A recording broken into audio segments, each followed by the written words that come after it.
મારું નામ રાજપૂત દિનેશ કુમાર સોમાજી છે. છેલ્લા 5-7 વર્ષથી મારા બંને ઘૂંટણોમાં ખૂબ જ તકલીફ થતી હતી.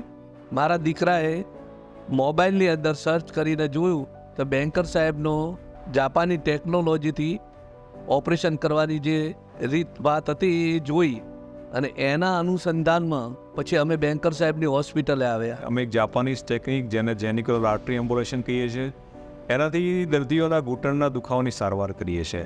અને આ જે ટેકનિક એવી છે જેમાં કોઈ પણ જાતના ટાંકા, કટ, કોઈ પણ જાતનો એનેસ્થેસિયા વગર અમે ઘૂંટણનો દુખાવો દૂર કરીએ છીએ. અને બેન્કર સાહેબને ત્યાં આવવાથી મારા બંને પગનું ઘૂંટણનું ઓપરેશન થઈ ગયું. શરીરનું કોઈ પણ વાડકાપ કર્યા વગર મારું ઓપરેશન થયું છે. અને એના results are so much promising. Patient માટે, દર્દી માટે તો ખૂબ જ આશીર્વાદરૂપ છે. બેન્કર સાહેબને મારા ખૂબ ખૂબ અભિનંદન અને ખૂબ ખૂબ આભાર છે કે મને નવું જીવન એમને આપ્યું.